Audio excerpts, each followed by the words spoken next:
Olá, pessoal! Prazer estar aqui com vocês hoje. Hoje a gente tem uma convidada super especial, mas antes de apresentá-la, quero agradecer muito a Pod Factory, que é esse espaço, esse estúdio maravilhoso que a gente tem gravado esses episódios. Agradecer todo o público que tem acompanhado a gente. Está sendo muito bacana o feedback que a gente tem recebido, não só eu como Fora Legal, como todo o time de conselho e todo mundo que está trabalhando nesse projeto com a gente. Então, tá sendo bacana, né? Ver que, assim, nós estamos hoje gravando o 6º, 7º episódio nessa primeira temporada, e quando a gente recebe bons feedbacks de que os nossos conteúdos estão, de alguma forma, impactando positivamente, levando uma informação a respeito de um ponto que eu costumo dizer assim, ele não é novo, mas ele tem um método e uma nova forma e um novo olhar sobre essa dinâmica de gestão. Então, é um momento... muito bacana que a gente tem vivido no mercado jurídico para conseguir produzir esses conteúdos e a gente está feliz de alguma forma contribuir com o mercado como um todo na produção aí desses conteúdos e recebendo pessoas que a gente gosta muito, que a gente tem um ótimo relacionamento já há bastante tempo no mercado, que a gente admira, pessoas que a gente aprende. E estamos aqui hoje com nada mais, nada menos que Lara Sellen, uma querida amiga, em primeiro lugar, mas muito mais do que isso, uma advogada, consultora, escritora, uma mulher, uma profissional que tem uma jornada incrível quando a gente fala em gestão jurídica nesse país, quando a gente fala dessa cultura de se fazer gestão, não tem dúvidas que ela é uma referência, né? Porque ela, de fato, é aquela advogada que se profissionalizou nesse tema. Então, acompanho, tem mais de 20, talvez, livros e obras escritas. E, de fato, acompanha e executa bons projetos no âmbito da consultoria na área de gestão já há muitos anos. Então, eu não tenho dúvidas que vai ter muito para contribuir, a gente vai ter muito que aprender aqui com ela. Obrigada, Lara, por estar aqui conosco, por ter aceito o nosso convite para esse papo. Eu chamo de papo porque é isso, a gente quer profundidade daquilo que a gente vai conversar, mas a gente também quer essa leveza, como se a gente estivesse tomando aquele cafezinho, ou um vinhozinho de fim de tarde que a gente gosta, para ser uma coisa bacana aí para todo mundo. Com certeza. Obrigada por estar aqui conosco, querida. Prazer estar aqui. Prazer estar com vocês também aqui, com o teu público, né?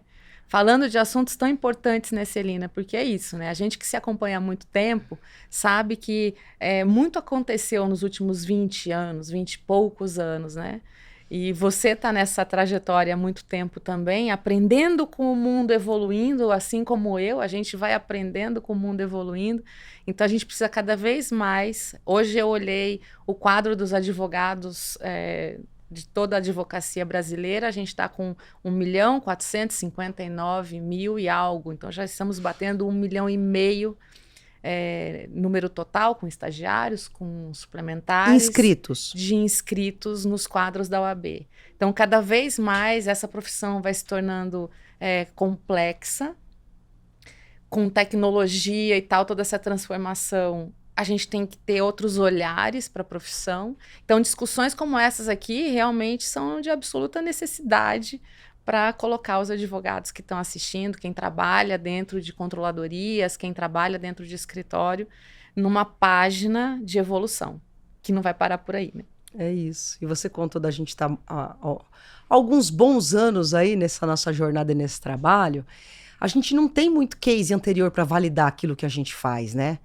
E esse é um grande desafio para nós, tá? Não significa que é só bom, não, é só inovador. Não, porque também tem um grande desafio que às vezes é validar os nossos modelos de negócios. Não tem precedentes. Então, muitas vezes a gente tem que se socorrer de projetos e de precedentes de serviços, de consultoria na área da gestão, bebendo em fontes, às vezes, fora do Brasil. Era assim mais no passado. Hoje, graças a Deus, a gente tem muita produção intelectual, muitos novos modelos de negócios já sendo executados e implementados aqui. Mas é esse o desafio que é muito bom e muito prazeroso na nossa carreira, né?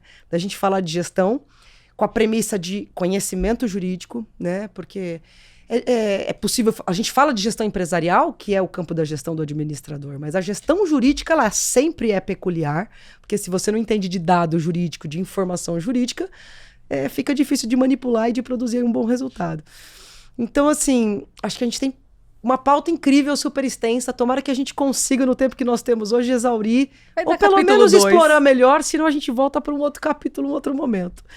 Então conta, Lala. Eu sei que você, claro, é advogada. E Tem uma história que você começou a me contar num outro momento que eu falei, essa história você guarda que você vai contar um dia lá no podcast, né? Contando lá nos idos da década de 90, o início da sua trajetória. Então, conta um pouquinho para o nosso público, como é que iniciou a sua tua trajetória jurídica e de consultora e de gestora? Como é que foi esse trânsito? Como é que ele se consolidou no tempo aí, ao longo desses anos todos? E tem tudo a ver com tudo que a gente vai falar aqui. Eu mal me formei no ano de 1994, em Campo Grande, Mato Grosso do Sul. É muito importante ressaltar isso. Eu não estava em São Paulo, então se aqui já não tinha muitas informações naquela época, que dirá no Mato Grosso do Sul, Centro-Oeste, enfim. Eu mal me formo e vou para dentro do jurídico de uma empresa como advogada júnior. Eu era a mais novinha da turma e, lógico, né, os calouros recebem os trabalhos mais cascudos. Sim, sim. Então eu era a menina que organizava aquele que ninguém o arquivo. Quer fazer, passa pro ou recém-formado ou estagiário. Eu organizava o arquivo, de sentar no chão, arquivo físico, abrir todas as nossas gavetões, né? Os gavetões, os famosos gavetões de pastas. As pastas, as fichas. Então isso ficava na minha mão, enfim, todo esse trabalho que era trabalho que os meus colegas podiam ajudar, mas não, era a turminha mais nova que fazia. E a empresa que eu estava à época era uma sociedade de economia mista, uma concessionária de energia elétrica, e nós éramos cara de Estado. Inchada, 17 advogados, organizando todos os nossos trabalhos para servir não só os trabalhos contenciosos, que tinham alguns, né, mas muito a diretoria. Então, a gente emitia muito parecer e tal. E eu começando, estava ali engatinhando na coisa. Quando a empresa é privatizada, é vendida para uma empresa aqui de São Paulo, né? Então, a gente passou por todo o processo de data room, todo o processo de, enfim, levantamento de documentos, o jurídico um papel muito importante nessa hora, com todas as due diligence e tal. A gente nem dava esse nome, era outro nome. Com certeza não, due diligence mas era isso, levantamento de documento, risco da empresa e tal. E um jurídico de 17 pessoas, com os PDVs da vida, né, os programas de demissão voluntária, se resume a 3. Eu, a única mulher do grupo, meu chefe, um chefe, à época, muito... Mulher chora, mulher... muito temperamental. Focado, etc. Não vai dar conta desse Mas, recado. enfim, eu consegui mostrar para ele que isso não tinha nada a ver. E o que interessava era o que a gente conseguia fazer juntos ali como time, né? Então, de 17, nós viramos um jurídico de 3 pessoas. Eu começo a administrar todo o cível da empresa e a gente começando um aumento de casos de direito do consumidor. Eu cuidava disso, estado inteiro acontecendo coisas em todos os 70 e tantos municípios do estado. E, enfim, a vida vai seguindo nesse caminho até que a gente começa a ter necessidade de apresentar informações para a auditoria externa, coisa que a gente não fazia enquanto estatal. Isso foi uma demanda posterior. E, obviamente, mais uma vez, a mais novinha vai fazer o quê? Aprende esse negócio chamado Excel aí, abre essas planilhas aí. Os meus colegas não queriam fazer isso. Enfim, e eu curiosa. E eu comecei ali a ver como que a gente ia mostrar algo para aquela auditoria que vinha de São Paulo, uma coisa cheia de pomposidades, né? Enfim, a gente lá, né? Eu com meus 26, 27 anos, tendo que mostrar para eles os nossos resultados. E o meu chefe, na época, o nosso diretor jurídico, falou, a gente precisa montar uma planilha para eles para mostrar o que tem dentro das nossas pastas. Mais voltado para o contencioso, porque a gente estava falando de risco da empresa. O que tinha risco de perda, o que tinha... E a gente não tinha nenhum tipo de ideia. Quando ele me falou, a gente precisa fazer um relatório que tem que mostrar um tal de possível, provável, remoto... Contingenciar risco, provisão, para auditoria e para o contábil. Oi? Não sabemos, não tínhamos referência alguma de um outro jurídico que tivesse feito isso. Eu estou falando de 1997, 98.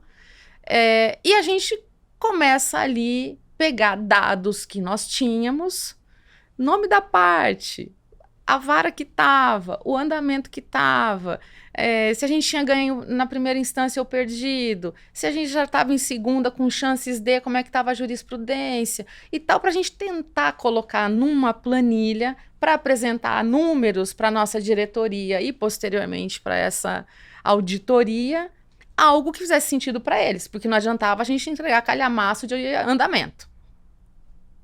Então, esse momento na minha carreira ele foi muito importante para, primeiro, eu mergulhar num universo que eu nunca tinha parado para pensar como a gente organizar aquilo, porque os nossos relatórios eram relatórios de palavras. Esse foi o divisor de águas lá, na sua visão? Foi de muitas coisas, com certeza, outras que aconteceram. O começo de um start, porque eu precisava dialogar. Como isso ficou para mim, então imagina, eu com 20 e poucos anos, meus colegas tudo com 30, 40, 50, e não, você vai falar com o pessoal lá...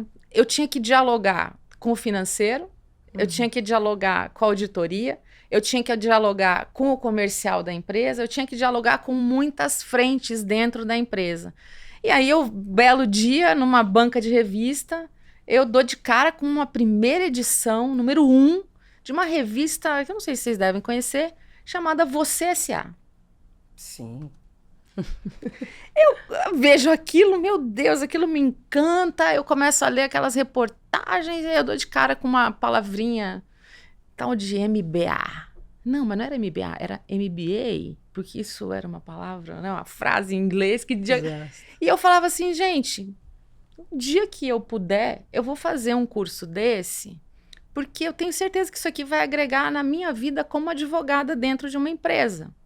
Eu vou conseguir ter mais... Até então, sua visão pensando na carreira jurídica dentro de uma área corporativa, dentro de uma empresa. Nunca tive nenhuma ousadia de pensar além disso, tá? Uhum. E aí eu falei, tá, mas eu sou meio metida, assim, eu não quero coisas simples, assim, é para ter bronca. Mas eu não quero fazer em qualquer lugar. Um dia eu quero ter um curso internacional, pegar uma visão americana, porque eu acho que eles têm muito a nos ensinar. Então não era em Campo Grande, possivelmente nunca, né? Enfim, o mundo vai passando, mas aquele start, daquele momento, daquela auditoria, daqueles dados que a gente precisou lidar naquele ano e que aí esse mesmo relatório, como eu estava te falando antes, né, esse mesmo relatório que a gente criou em 97, 98, permaneceu na empresa, mesmo depois que eu tenha saído, ficou mais uns 7, 8 anos como o relatório do jurídico para apresentar para a auditoria. E hoje é uma das maiores dores... Quando a gente fala em gestão jurídica, dentro dos departamentos jurídicos, que é o que eu vivo ali também no dia a dia, e também de escritórios que precisam elaborar esses relatórios para entregar para as empresas. Né? E quando você vê que, infelizmente, ainda é um assunto muito pouco explorado. E você tem hoje muita tecnologia a nosso favor para fazer a gestão desses números e extrair esses relatórios de uma mecânica mais simples e mais automatizada. Mas veja aí, né? O teu desafio, eu tô falando de quase 30 anos atrás, tá? Então, quando eu vejo o gestor falando desse desafio hoje, eu falo, poxa, mas a gente tem tantos recursos hoje para executar isso. Qual a diferença que a gente tem? Recurso e benchmark. Exato. Coisa que na época a gente não tinha. WhatsApp, grupos, pares, muita coisa. Não, jurídico sem gravata, cursos, MBAs, hoje voltados exclusivamente para a área jurídica, né? Então mudou muito. Então naquele momento dá esse gatilho de eu querer mais, de eu ter curiosidade para aprender mais coisas. O mundo, eu falo que basta a gente pedir que Deus dá os caminhos para nós. Meu mundo foi se encaminhando e cai no meu colo um MBA internacional feito em Curitiba. Eu já tinha me mudado daí uns anos depois, do jeito que eu queria, com professores americanos me dando aula e mostrando como é que é feito lá. E ali destravando depois uma série de chaves para eu chegar no momento em que eu estava reiniciando, vamos dizer assim, a minha carreira em uma outra cidade, abrindo o meu próprio escritório, que essa era a ideia, não era nunca sair do mundo jurídico. Eu me formei para ser advogada. Só que eu falei, poxa, eu aprendi tanta coisa nesse MBA internacional que eu fiz pela Baldwin Wallace College, junto com a FI Business School de Curitiba. E eu falei assim, eu aprendi um negócio chamado planejamento estratégico. Pô, eu tô montando meu escritório, eu vou escrever. Nunca ouviu falar isso na faculdade de Direito, porque é óbvio que nenhum de nós, né? Entre tantas coisas, eu tive que aprender estatística no MBA com um professor americano com Excel em inglês. Se fórmula de Excel em português já dá um nó na cabeça, você imagina... Produzir dinâmica em português já não é fácil. Em inglês, pra você... Eu falava, gente, eu vou morrer aqui, né? Enfim, mas a gente se supera, né? A gente dá os jeitos. E aí, quando esse trabalho de final de curso, que era sobre planejamento estratégico para escritório de advocacia. Qual escritório de advocacia? O meu, não tinha outro interesse. Eu vou defender, a banca fala assim, isso é inédito. Isso eu estou falando do dezembro de 2002. Dezembro de 2002, quando eu defendo a minha dissertação, a banca fala, não tem nada escrito em português sobre isso, a gente recomenda a publicação. Eu falei, publicar? Quem que vai querer ler o que eu escrevo? Uhum. Eu lá com meus 28, 29 anos, mais ou menos. E aí, eu tinha conhecido o Bertozzi na produção desse trabalho, porque ele já escrevia sobre marketing jurídico, e ele trabalhava... O Bertozzi também é advogado? Não, o Bertozzi é administrador, né? E ele estava dentro da editora Juruá. Eu entrevisto o Bertozzi na minha pesquisa, e quando a banca fala, publica, eu falei, mas como é que publica livro? Liguei para ele, falei, recomendaram publicação, o que eu faço? Aí ele falou, faz isso, me manda que eu vou submeter tua obra para o conselho editorial e a gente te dá uma resposta. 6 meses depois, nasce um livro que você fala, meu Deus, eu, autora, né? Um livro duro, ainda muito acadêmico, muito sem experiência vivida, né? Porque era só teoria.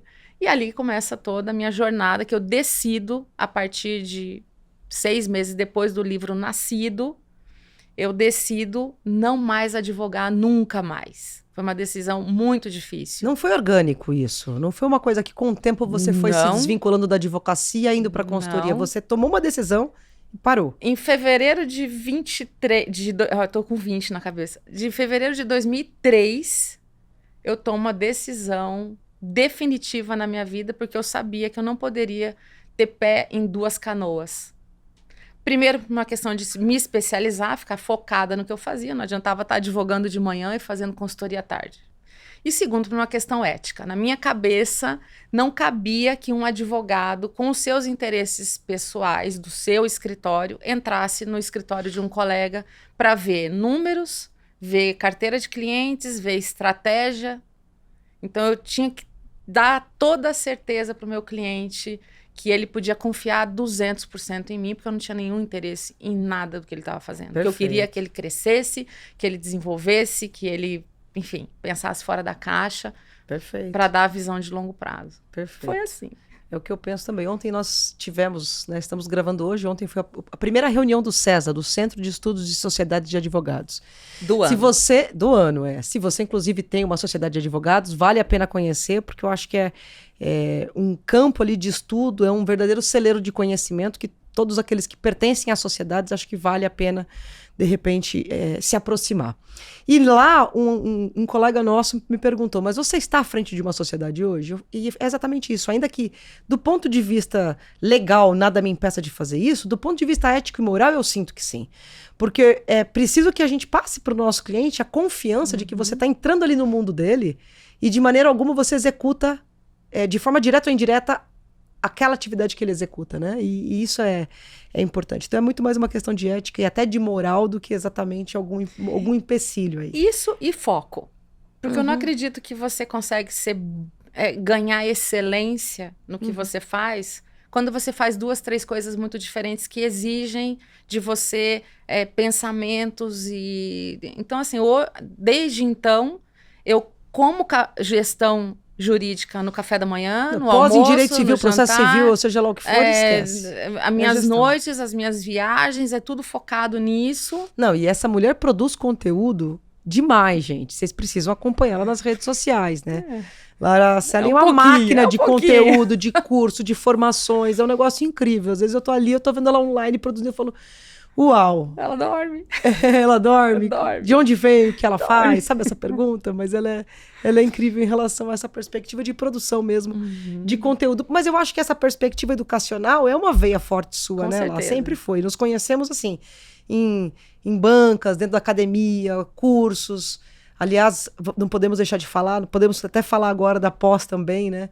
Que é uma pós incrível da Faculdade Baiana. Quer falar um pouquinho agora, lá, antes da gente entrar na próxima? Essa é uma realização de um sonho antigo, né? Eu costumo dizer, Celina, que eu sou duas coisas na minha vida. Antes de ser advogada, antes de ser consultora. Eu sou uma aluna, então eu não paro de estudar.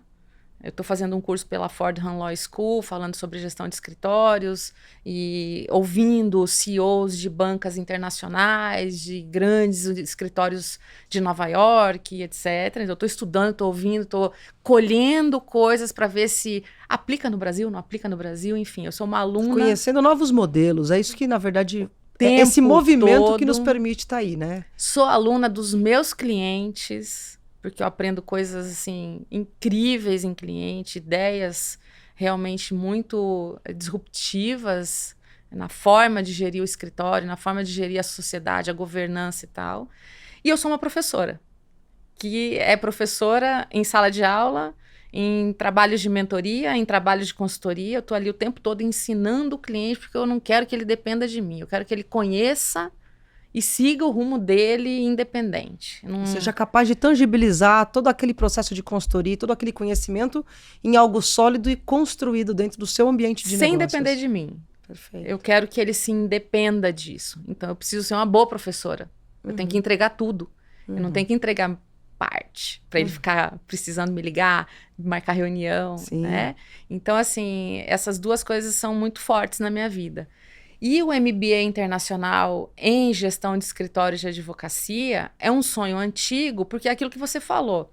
A gente bebeu na fonte americana, ou bebe até hoje, né? A fonte americana, em termos de gestão pura, é o maior celeiro do mundo. É a maior fonte que a gente tem de pesquisadores, de grandes universidades, de grandes gurus que pensam coisas antes do resto do mundo. Então, não dá para deixar essa fonte de lado. E é uma busca sempre, né? A gente tá, porque o mundo, ele evolui.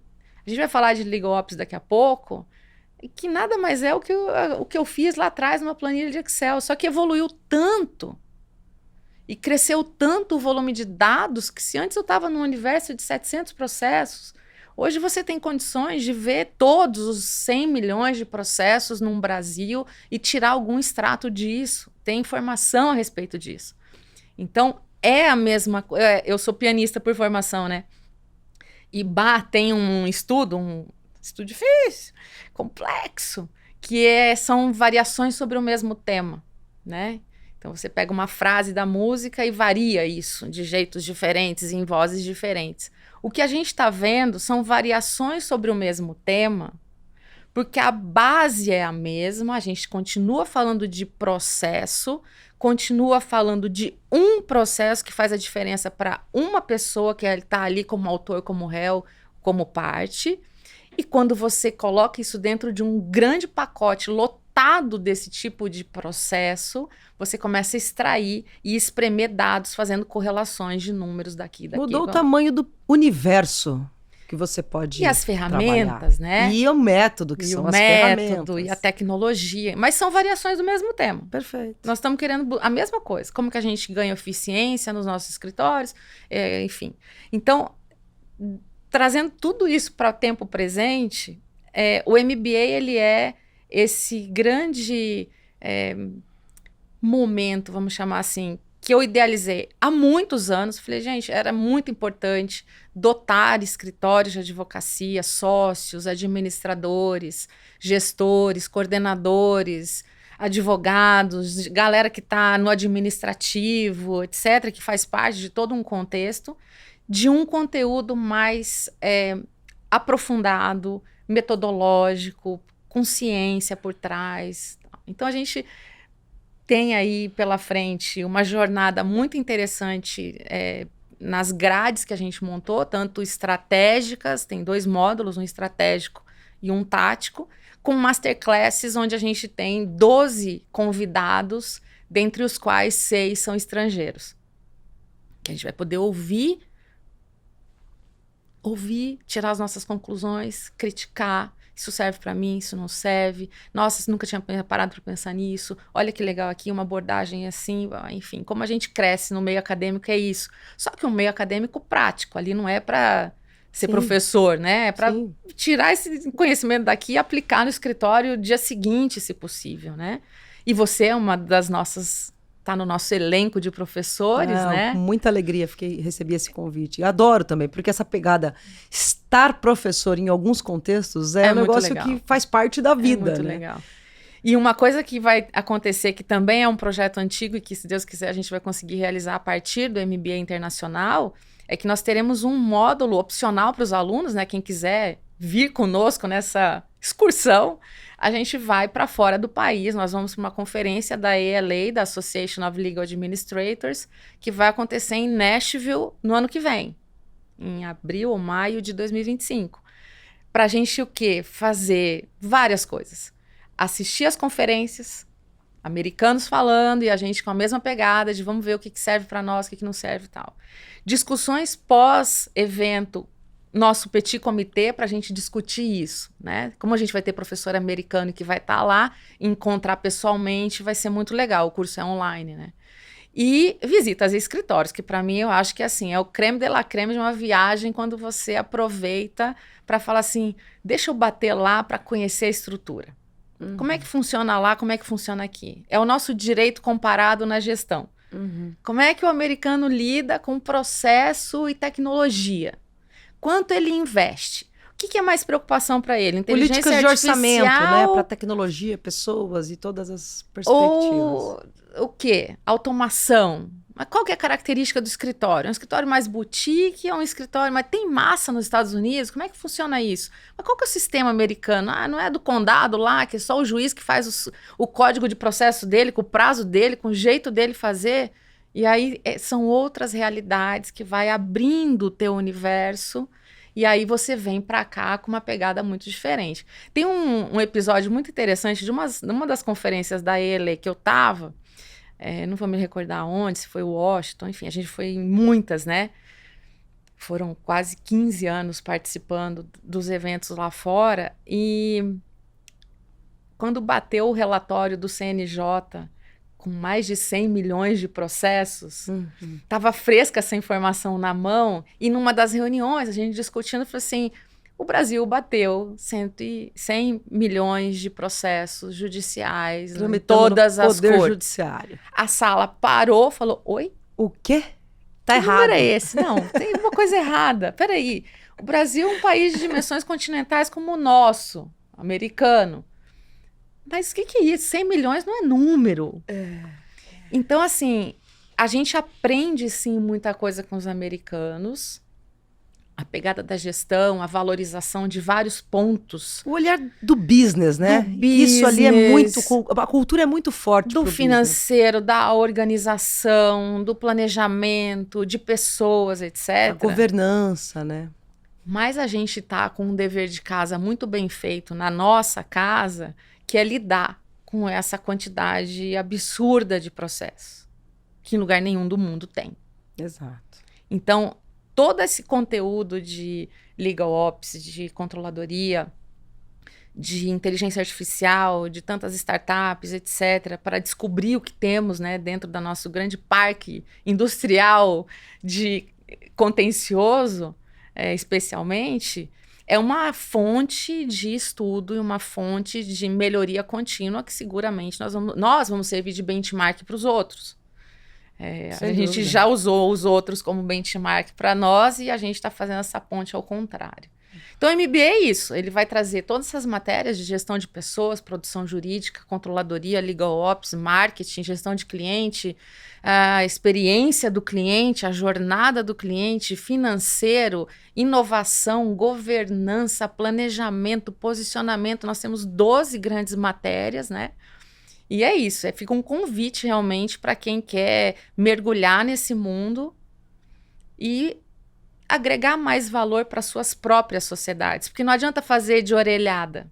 Sim. Não adianta ler um post, vocês vão entrar aí na rede social, você pode entrar no meu Instagram, @laracellen, e vai ter um monte de post. Você não vai tirar um post que eu falo 3 parágrafos e vai aplicar nada. Um conteúdo que dê de forma sólida a ser aplicado e executado, né? Tenham responsabilidade nisso. São vidas de pessoas envolvidas, é o trabalho de pessoas envolvidas, tem cliente do outro lado, tem sócio do lado de dentro, precisando ver as coisas fluírem. Então, assim, vamos fazer isso com muita responsabilidade. E a forma que a gente tem para passar isso para cliente, para aluno, para a comunidade jurídica em geral, é dando o melhor conteúdo que a gente pode para que isso abra portas e vocês aí terminem a pesquisa, né? Vão a fundo, vão com tudo, né? Então é isso, maravilhoso. Né? E assim, um MBA focado em gestão jurídica, não exclusivamente Legal Ops, ainda que a cadeira de Legal Operation esteja dentro. Então fica aí o convite para você, pela Faculdade Baiana de Direito, e vai ter também, após a conclusão do curso, como ela contou, uma experiência imersiva fora do Brasil, que eu acho que vai ser incrível, uma baita oportunidade. Estaremos lá e esperamos todos aí que estão nos acompanhando. Lara, agora me conta uma coisa. Eu adoro... Tinha uma pauta que eu sempre desenvolvia lá no Habitat, no Cubo, nos prédios de inovação, quando a gente recebe especialmente estudantes de direito, né? Porque essa veia do aprender e ensinar, que é um caminho entrelaçado, muito forte, sempre está com a gente, né? E quando eu parei de lecionar Direito Civil na PUC São Paulo, junto com o professor Carlos Alberto Ferriani, de alguma maneira eu me distanciei dessa perspectiva direito puro, mas também não parei de estudar o mundo da gestão, depois da tecnologia, ciência de dados, novos modelos de negócios digitais e todo esse trânsito. E sempre gostei de estar próximo daqueles que são os estudantes, que a gente sabe que, infelizmente, as universidades e as faculdades de direito ainda pecam na questão de estruturar suas grades e preparar os alunos, os bacharéis, para a prova, para o exame de ordem, claro, mas também para esse mundo dos negócios, de como transformar o direito num bom negócio para o seu cliente, para si mesmo, quando a gente fala em gestão, né? Então, sempre que posso, estou próximo aí dos acadêmicos de direito. E tinha uma pauta que eu sempre criei com eles, assim, que era o hashtag deu ruim, até com essa expressão que é para a pegada dessa galera bem jovem, né? Não que não sejamos, mas um pessoal um pouquinho mais jovem que a gente. Na verdade, não é deu ruim, é deu ruim. Deu ruim, exato. Mudou. Deu ruim. Exato, deu ruim. E essa hashtag deu ruim, assim, era a gente trocar experiências, e eu sempre trouxe, acabava trazendo, convidando também profissionais mais maduros, digamos assim, para compartilhar essas experiências, porque é muito comum a gente compartilhar a parte glamurosa, a parte maravilhosa do nosso trabalho, as redes sociais estão aí, e a gente publica isso mesmo, eu acho maravilhoso, porque tem mérito, tem muito trabalho, tem muita dedicação por trás disso. Mas eu gosto muito de ouvir aqueles casos da vida, a história que o joelho ralou, que criou aquele casco, que deu aquela oportunidade de aprendizado, mas que também durante o processo foi difícil, duro, que fez perder o sono, sabe? Uhum. Então, olhando para essa perspectiva, esse hashtag deu ruim, conta pra gente, sei lá, histórias ou cases ou momentos que você, ou como advogada, mas acho que muito mais como consultora, né?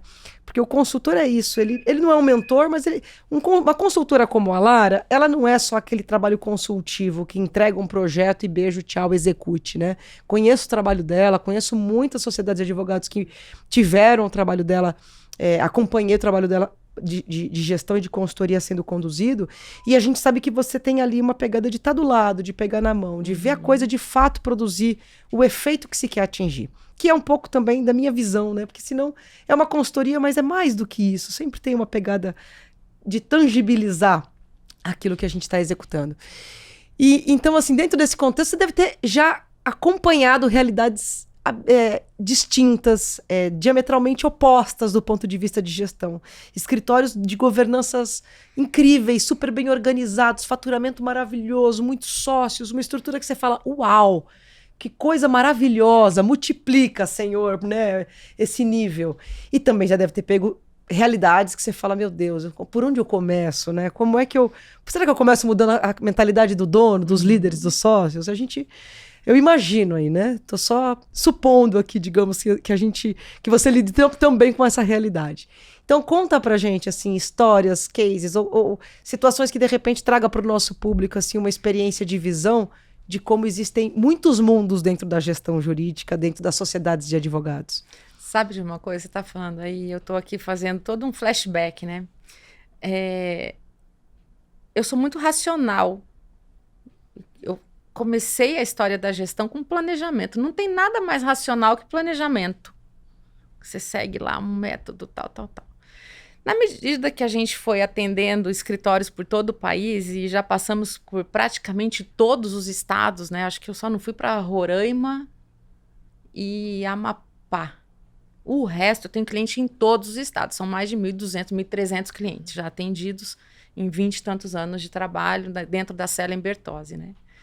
E, evidentemente, você pega maturidades de gestão muito diversas.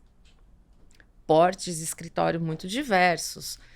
Condições de absorver a gestão muito diversas. E vivenciando isso, eu comecei a entender que eu precisava de um conteúdo a mais, que era um conteúdo de psicologia.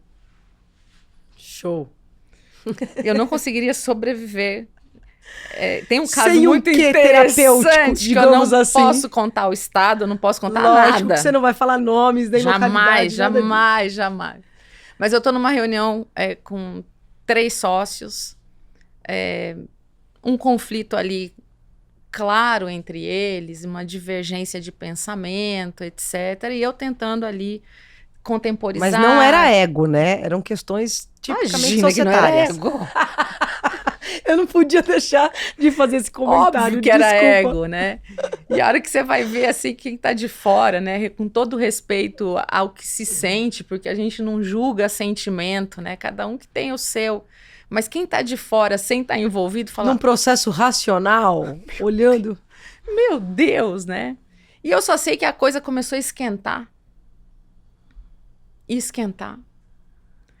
Um ergueu assim, o outro ergueu assim. Quando eu vi, os dois estavam quase se pegando e eu na reunião. Eles iam para vias de fato. Começaram a bater boca, a coisa grau foi escalando. Que você já sabe que tá... Não, foi escalando. Prestes à agressão física. Eu sentada aqui, olhando, falando, vocês não vão fazer isso na minha frente, né? Eu vou sair e vocês se peguem, porque eu não vou testemunhar isso. Enfim, e aí acho que eles ficaram um pouco constrangidos, porque eu dei uma chamada e falei, espera um pouquinho, né? Vamos... Você é doutor na tua área do direito, você tá fazendo mestrado, como assim? Vocês vão cair no braço aqui? Não vão, né? E aí foi muito engraçado, porque aí eu tive que usar de toda a minha psicologia, né? O que você precisa que ele fale para você? Ele não me valoriza. Você pode falar para ele que você valoriza? Você consegue. Então, assim, foi muito engraçado, né? Tragicômico. E aí, no final, que eles tinham verbalizado, porque no final das contas, gente, e é uma coisa que eu trago para as questões de governança hoje, né? Se você não souber conversar com o teu sócio, o pessoal fala, tem que fazer comunicação interna. Não, para de dar nome bonito. Se você não conseguir conversar... Tira o interna, deixa só comunicação. Se você não conseguir conversar, e no ato da conversa, você ouve, você fala com calma, tira as emoções do lado, sabe? Faz esse exercício de falar, vamos focar no problema. Não vai para frente. Eu só sei que no final dessa história, depois de quase se pegarem, não sei o quê, aquele, né, MMA na minha frente quase... Eu fiz eles se abraçarem. Eu fiz igual mãe faz, né? Agora abraça o seu, né? Abraça o seu irmão. Eu vou tirar uma foto de vocês, vou mandar no WhatsApp de vocês, para vocês não se esquecerem por que vocês estão aqui. Por que vocês começaram. Porque se não for por isso, vamos fazer agora o distrato. Se aquele propósito do início não tiver presente, é uma outra coisa. Mas bora terminar. Porque assim, não vale a pena, né? Então, esse é um dos casos. Outro caso, assim, já eu não na mesa, mas aconteceu com uma consultora minha, que a gente sempre, com os nossos consultores, nós como mentores dos nossos consultores, e muita gente passou pela nossa mão, muita gente de mercado hoje passou pela nossa mão, aprendeu dentro da Sellen Bertozzi, a gente foi uma escola ali, tenho consciência disso. E a gente sempre falou, e todos viajavam, né? Até pandemia, todo mundo viajava toda semana. Era uma rotina insana. Eu viajei por, sei lá, 18 anos seguidos, todas as semanas, 200 dias do ano fora de casa. Era a minha estatística, eu computava isso, né? Enfim, aí santa pandemia veio, acabou com isso. Hoje a gente tem uma vida, uma qualidade de vida melhor sem deixar de entregar o que precisa. E aí a gente sempre falava para os nossos consultores, se der qualquer problema dentro do cliente, liga. Liga que a gente vai estar aqui. Se der qualquer coisa, se você não souber para onde você vai, liga que a gente vai dar o norte. E aí, ai, tadinha, ela entrou dentro do banheiro do cliente, ela viajando, falou assim, eles estão se matando na sala de reunião, eu não sei o que eu faço. O que eu faço? Como que eu... Então, assim, situações que a gente entra, Celina, dentro da casa das pessoas. Sim. Um escritório de advocacia, ele é a residência do advogado. É onde ele passa mais tempo na vida dele. Então, aquelas relações ali, elas são muito próximas, são muito íntimas, para o bem e para o mal. Né? Para a gente conseguir trabalhar junto ou não. Se eu não tenho o meu ego tratado, se ele não está bem passando fome numa jaula bem escondida, porque é isso, né? Ego, você não dá comida. Que ele cresce assim, ó, tipo uma erva daninha. Então, você não dá comida, você não dá o que ele precisa. Você sempre está negociando com ele, fala, fica sem comida aí, a gente crava dessa forma os 2 pés no chão. Então, quando a gente não tem isso, o grau de conflito é muito grande. Então, depois da pandemia, está acontecendo uma coisa muito curiosa para o bem, que são as pessoas repensarem as suas estruturas societárias. Porque não adianta nada você tomar qualquer decisão de ordem de gestão, seja legal ops, seja contratar pessoas, seja fazer marketing, seja não sei o quê. Se o teu core societário não estiver muito unido e que ele tenha políticas de governança para as pessoas começarem a respeitar aquele ambiente dos combinados, o ambiente da diretriz estratégica. É a mudança daquela perspectiva de respeitar decisões tomadas e, de alguma maneira, se sentir parte dessas decisões tomadas. Cada um dentro da sua posição, da sua escala de hierarquia, enfim. Mas é um processo de desverticalização, talvez, que a gente vem percebendo, ou de uma esfera maior de lateralização dessas estruturas, porque uma coisa é fato. Se não comprarem, não executam. Não existe projeto viável por um time que não compra a ideia, que não compra o core da ideia daquilo que se quer implantar. E o papel do líder é preponderante nisso, mas não é uma decisão só dele, nem uma execução só dele, é uma cadeia ali. Sem dúvida. Então passa demais pela cultura, né? Passa. E esse eu acho que é o maior desafio de qualquer atividade nossa de consultoria, de novo projeto, de inovação. É essa perspectiva aí, né? Uma coisa que eu acho que está mudando, e que talvez nessa década que a gente está vivendo, já quase metade dela, vai ficar mais evidente. Quando eu comecei a minha carreira como consultora, eu ouvi que o advogado era movido a 2 coisas, que me pegou mal. Ouvir aquilo não desceu redondo. Que advogado é movido por dinheiro e por status. E se você parte da premissa dentro da gestão de um escritório que ele é movido por essas 2 coisas, a coisa fica muito vazia. Porque quem me pagar mais eu sigo e quem me der mais status eu sigo. Sem propósito e sem valores é difícil, né? E quando a gente fala de uma sociedade de advogados que quer ter perenidade, que essa é uma outra bandeira que a gente fala desde o início, a sustentabilidade do escritório no longo prazo, os processos de sucessão, a evolução. Olha, se escritório... E aí uma pegada muito do que eu vi lá fora. Se escritório americano pode ter 100, 150, 200 anos de existência, já está na, sei lá, a 7ª geração, por que um escritório brasileiro não pode? O que a gente tem, que eles têm que a gente não tem? Por que a gente não pode criar estruturas que criem uma história, que leve um nome lá da fundação, 2 advogados que começaram pequenininhos, mas tiveram a inteligência e a maturidade empresarial de levar isso adiante. E a capacidade de se reinventar de permanência, né? Lógico. Isso é incrível. Lógico. Então, o que eles têm que a gente não tem? Era uma coisa que eu não vejo diferença.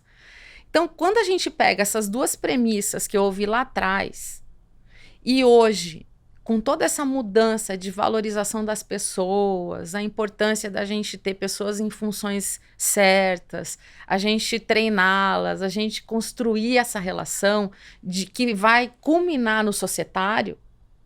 Como é que eu torno um advogado júnior um dia sócio da minha banca? Como é que eu faço o meu sócio de capital titular, que já está com 60, 70 anos, sair numa boa, deixando um legado e deixando pessoas que deem continuidade? Então, a partir disso, muda a premissa. Então, hoje, numa premissa como essa, de status e dinheiro, não tem regra. A regra é quem manda mais. Uhum. A regra é o escritório de dono. A regra do jogo é o poder, né? É o escritório de dono. Se eu tenho grana, eu te pago e você faz o que eu quero. Uhum. Qual o sentido disso, né? Quando a gente pensa numa carreira, isso tem vida curta. Uhum. Porque uma hora vai bater. Eu falo, o que eu tô fazendo aqui? O que eu tô fazendo que não se conecta com... Né? Eu não acredito nisso ou naquilo no outro. Então, o que eu acredito, e talvez assim, né? Aí a modéstia vai ter que ficar de lado aqui um pouco. A gente bateu tanto nessa tecla do propósito, do sentido, do planejamento com um foco lá na frente, a união das pessoas, senão você não consegue formar um escritório que tenha vários grupos trabalhando com designações diferentes, cumprindo projetos diferentes. Então, isso vai transformando a governança, a ponto de você sair daquela ideia de escritório de dono, que sou eu, e quando eu morrer, acabou, e que se dane. O poder é meu, o dia que meu poder acabar, acabou. Para algo que vai dar um pouco mais de trabalho, porque pagar é muito fácil. Uhum. Eu tiro do bolso, ponho lá, faço um Pix, né? Na minha época era fazer um cheque. Mas, enfim, a gente evoluiu, graças a Deus, faço um Pix. A outra sou eu trazer a pessoa para o meu sonho. E a gente sonhar o mesmo sonho. E para esse sonho acontecer, a gente abrir mão de várias coisas, vários caprichos individuais, que o ego tá junto e etc, e ele me impede, quando ele tá presente, ele não me deixa, eu fazer projetos para o bem do escritório, e aí esses projetos, eles refletem para o bem do cliente, para o bem da equipe, para o bem da nossa eficiência, para o bem do nosso caixa, para o bem de várias coisas, que no final das contas você vai falar assim, caramba, a gente conseguiu sair do ponto A e ir para o ponto B, e parabéns para nós. Agora vamos ver, o B vai se transformar num outro A, para a gente ir para um outro B. E é assim que a gente vai evoluindo. Então, quando a gente pega Legal Ops, e muita gente já confundiu isso com secretaria. Com back-office. Eu monto uma secretaria dentro do escritório, é um cartório dentro do escritório. Já foi muito cumprir ordens. Uhum. Protocole, cadastre, blá, blá, blá, blá. Uhum. Trate lá a publicação, as intimações, deixa... Então, assim, passa um pente fino, né? Histórias, perrengues e vários deu ruim, é que a gente tem uma pegada de consultoria que a gente não deixa o deu ruim acontecer. Uhum. Pode dar ruim, mas a inteligência... Hoje eu encontrei... Dá no processo, mas não no resultado. Até porque é invariável que dê. Algumas coisas não vão sair durante o processo da maneira como se espera, porque existem pessoas, emoções e muitas questões ali envolvidas. Mas essa capacidade, essa habilidade também da psicologia humana, da compreensão, do estar junto que... E ser muito franco com o cliente. Hoje eu te fiz uma reunião mais cedo, onde estava presente um advogado que foi o meu primeiro cliente de consultoria em 2004. O meu cliente número 1. E quando ele me ligou na época, falando, olha, a irmã dele, inclusive, né, que hoje é juíza, enfim, em Pernambuco, uma pessoa que eu quero muitíssimo bem, tenho uma gratidão enorme por eles terem confiado em mim. Claro. Que ela me ligou, eu era articulista da Consulex na época, e ela me ligou e falou assim, você presta consultoria? Eu falei, olha, nunca prestei. Mas, uma coisa eu te garanto, a gente não vai ficar sem resposta para as tuas perguntas. Eu posso não saber, eu posso não ter a resposta na hora, mas você pode ter uma certeza, eu te dou. Eu vou me desdobrar em 30 para fazer o negócio acontecer do jeito que precisa acontecer. Então, essa franqueza com o cliente a gente sempre teve.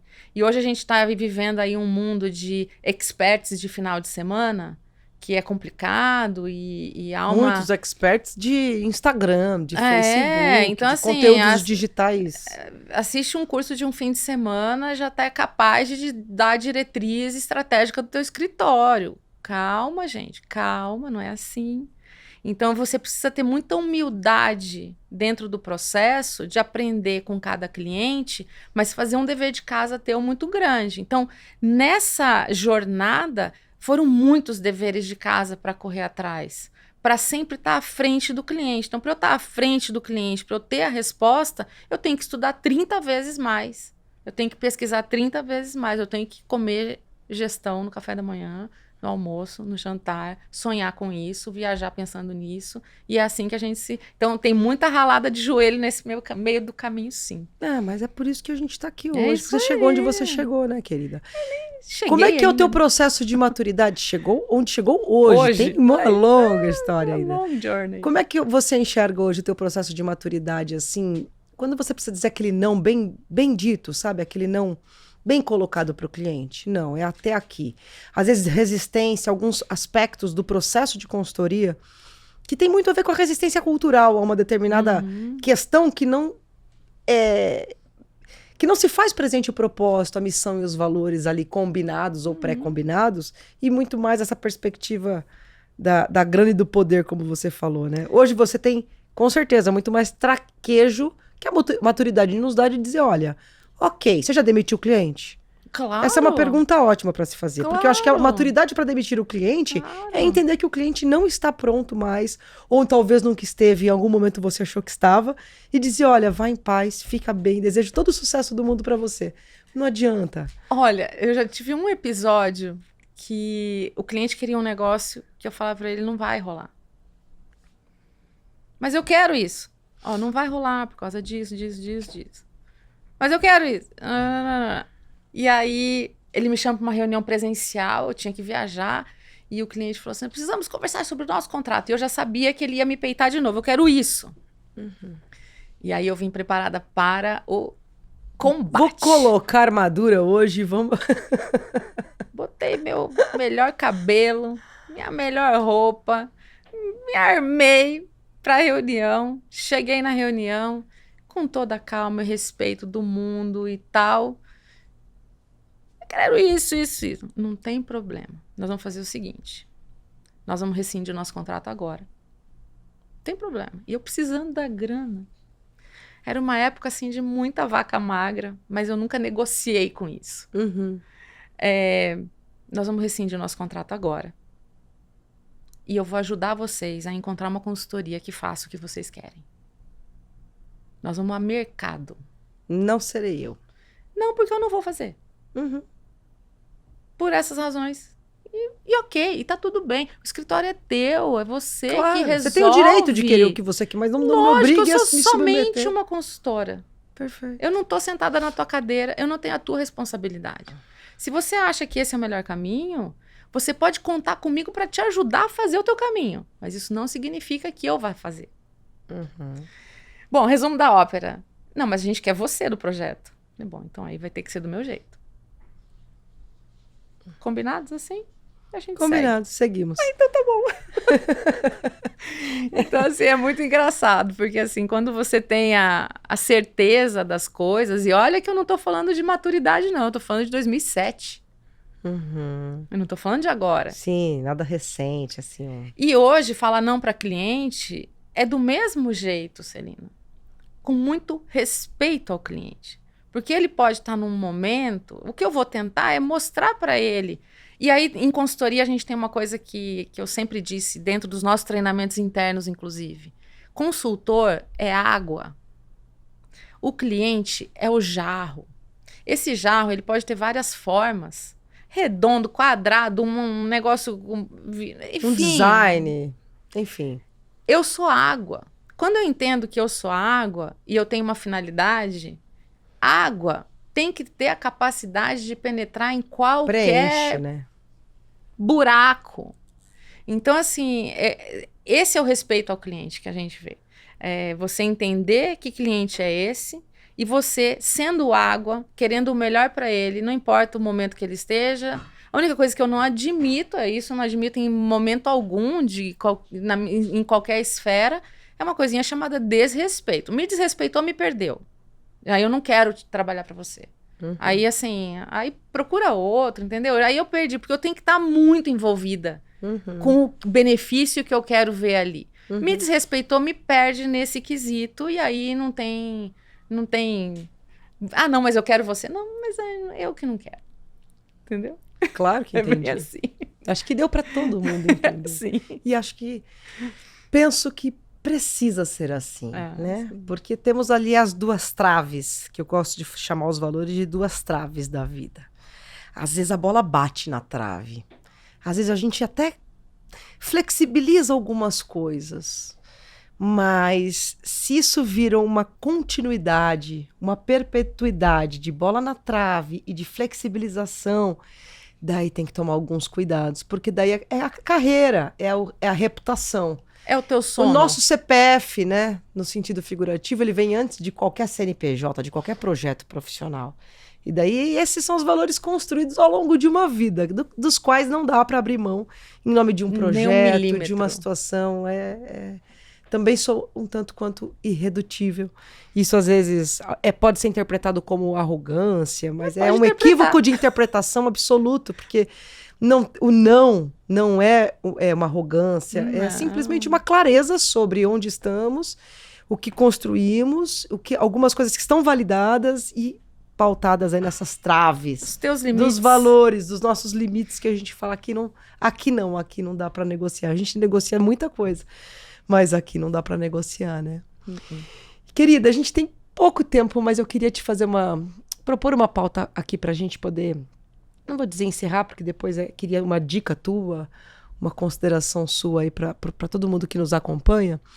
Como você, que acompanha aí praticamente há 3 décadas o movimento da profissionalização da gestão jurídica, do ponto de vista de processos, aquele clássico tripé da gestão, processos, pessoas e tecnologia, que é a fonte, né, do professor Peter Drucker, enfim, essas principais escolas da gestão que são nossas fontes de atuação já há muito tempo, e que hoje eu gosto de ver esse tripé e essas camadas de atuação de uma forma altamente integradas, né, porque hoje eu acho que as tecnologias e os métodos nos permitem integrar essas verticais. Não é possível você falar em gestão de pessoas e só em gestão de pessoas. Você tem que olhar teus processos. Não dá para falar só de processos sem falar de pessoas. E não dá para falar dessas duas coisas sem ferramentas claras. Então, antigamente era comum a gente pensar num projeto onde a gente ia por etapas, olhando dessa forma nichada. Hoje eu penso que as ferramentas e os métodos e os modelos digitais de validação, os modelos digitais de gestão existentes, são modelos que nos permitem integrar essas verticais, esses pilares.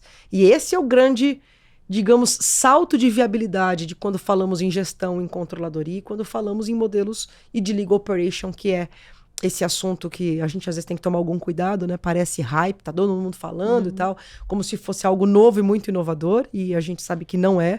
Mas ele tem uma roupagem metodológica que eu gosto e que eu acho que é interessante, porque tem muitas tecnologias para integrar as verdadeiras verticais da gestão e da administração pura para o nosso segmento jurídico, para o segmento legal. Então, fazendo aí todo esse aparato, digamos, de informações dessas escolas que a gente acompanha e que a gente, de alguma maneira, tangibiliza, de conhecimento e de consultoria, de tecnologia, no meu caso, para o mercado, como você vê esse processo? Como você vê esse trânsito? Você está tranquila com a curva de maturidade que o mercado está conseguindo impregnar e executar dentro dos projetos, tanto em companhias como em sociedades, que acho que é onde você está muito presente? Os escritórios estão seguros, estão maduros para isso? Ou a gente está naquele momento que eu falo que é a curva da exponencialidade, né? Que assusta, fica muito ruim, fica péssimo, para depois falar, nossa, ficou muito bom, porque tem muitas... A tecnologia traz muito esse viés, né? Pensa numa tecnologia nova, num novo modelo de gestão. Vai ficar ruim por um tempo, mas a gente vai estruturar para depois alavancar e escalar a performance disso.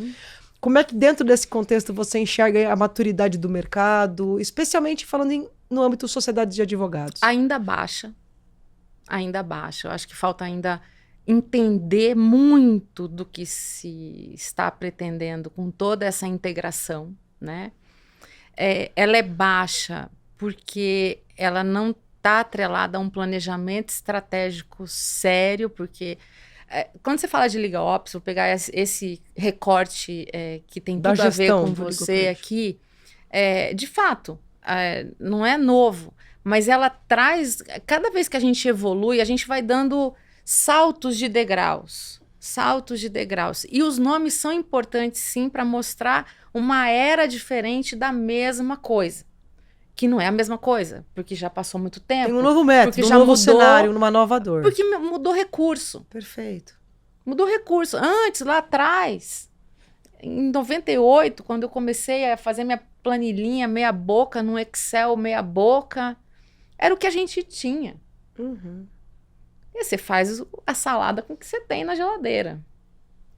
Hoje, não faz sentido eu usar isso quando eu tenho outras coisas que são mais rápidas do que eu, mais eficientes do que eu, mais capazes do que eu. Então, vamos usar a inteligência para gastar essa energia na análise dos dados, etc. Mas que algo faça essa...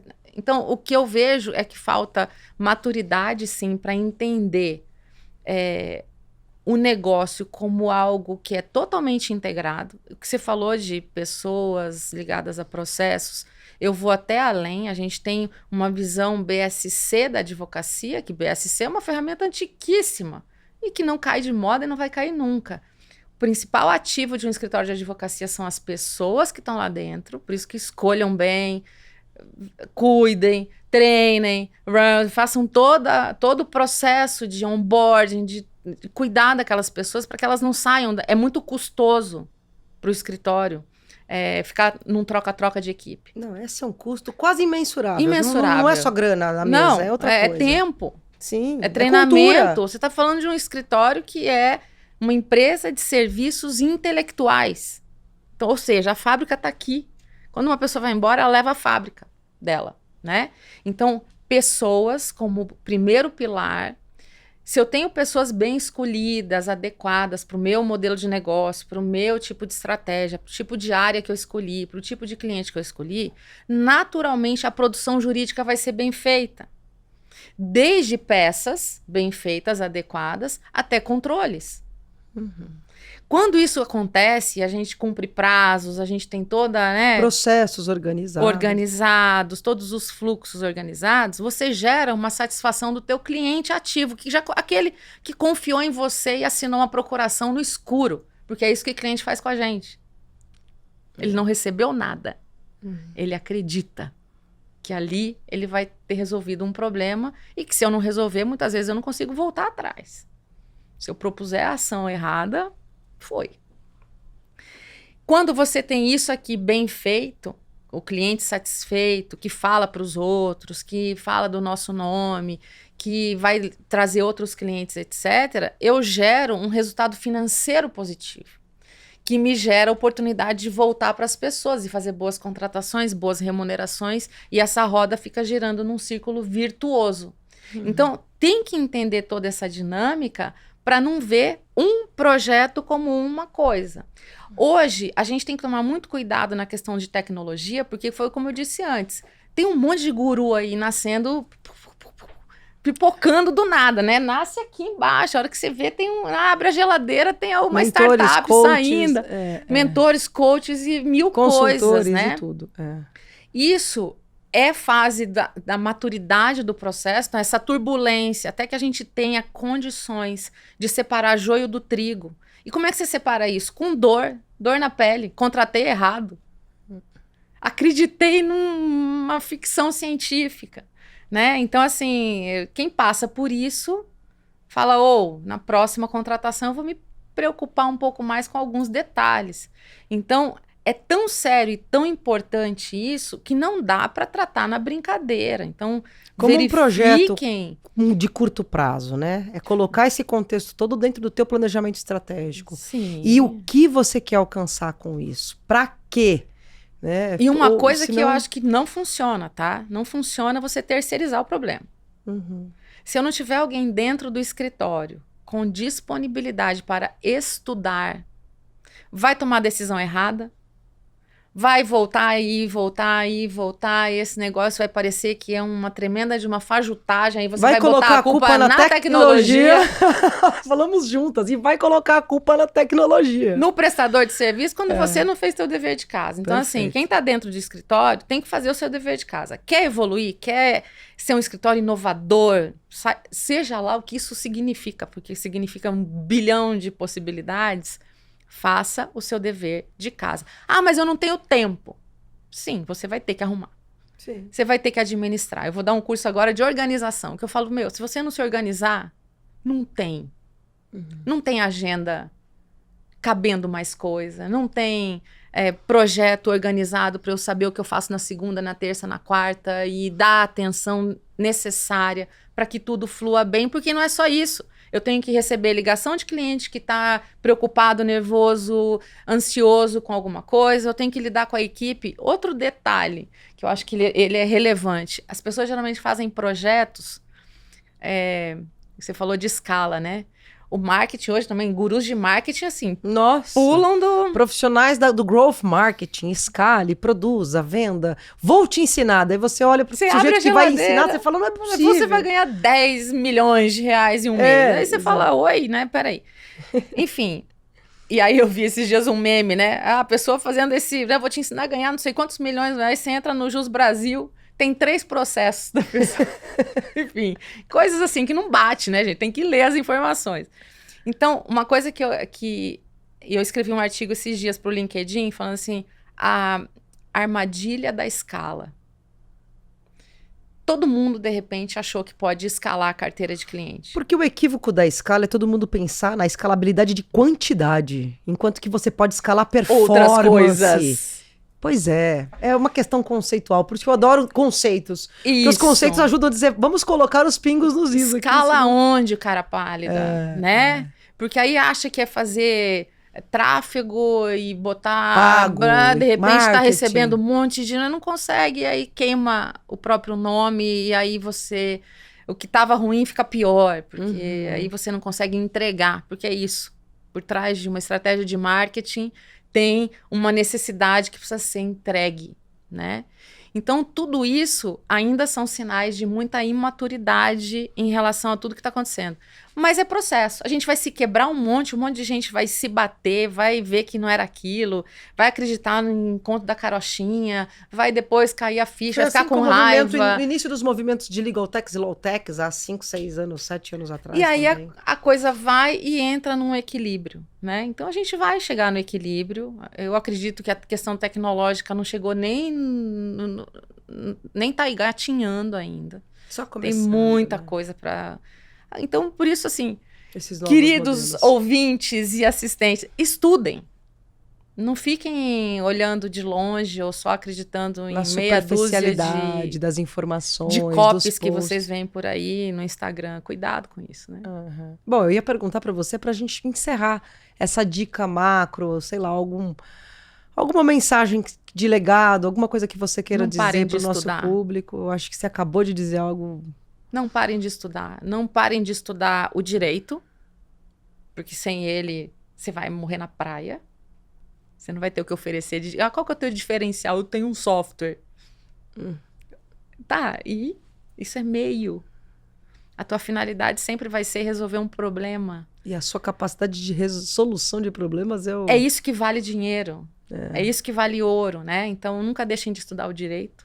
Não deixe de estudar a gestão. Não adianta você falar, virei sócio, agora eu posso... Não, agora que começa o jogo da gestão. Então, estudem gestão. Venham para o nosso MBA. Consumam todo o conteúdo que tenha gratuito, né? Aqui, enfim, aonde vocês quiserem. Livro, né? Aquela coisa, né? Leia o livro, ouça a música, assista o filme. Tem 1000 caminhos, né? E estudem o cliente. Não percam isso de perspectiva. Qual é o seu cliente? Ele é do segmento de saúde? Você tem que conhecer tudo de saúde. Até para criar uma jornada de sucesso do seu cliente, uma área de Customer Success, para você, de fato, entregar algo que seja relevante para aquela persona que você decidiu, né, produzir algo de impacto. Eu acho que... E estudem tecnologia, porque não dá. Não dá para ser teórico nesse negócio. Você tem que pegar, usar, gostar, aprender, quebrar cabeça, não conseguir, não saber o caminho e achar o caminho, né? Perfeito. Então é isso. Validar os processos. Olá, muito feliz com esse papo nosso, muito feliz. Com esse episódio. Eu comecei dizendo que você é uma amiga e termino dizendo que você é uma amiga querida, uma profissional super gabaritada, acompanho pra caramba seu trabalho, consumo, sou aluna do seu trabalho há mais de 2 décadas. 1 milhão de Isso é anos. Maravilhoso, a gente está sempre junta no nosso conselho, nos nossos projetos, agora no MBA, que ela está coordenando, que eu tenho a honra de estar lá também, no CESA. Então, tem muitas possibilidades de estarmos aí nos comunicando de alguma maneira, aprendendo sempre, né, e compartilhando aí com o nosso público a nossa visão, né, aquilo que a gente tem de visão hoje dentro de tudo isso vivido. Então, obrigada a você que esteve conosco até agora. Acompanhem a Lara nas redes sociais, mandem perguntas, dúvidas. Eu também estou lá nas redes, Celina Salomão, Lara Sellen, em todas as redes também, Lara Sellen, né? Só botar no Google. Minha também, tudo é Celina Salomão. E é isso. Obrigada pela sua paciência. Estamos à disposição de vocês em todas as nossas redes. E lá, muito prazer te ouvir. Obrigada. E te receber. Obrigada, querida. Obrigada sempre aqui. Eu sei que a casa é nossa. Esse é só um primeiro episódio. É nossa. Obrigada mais uma vez pela confiança no nosso trabalho, por fazer parte também dessa jornada de décadas aí lutando por uma gestão dentro de escritórios melhor.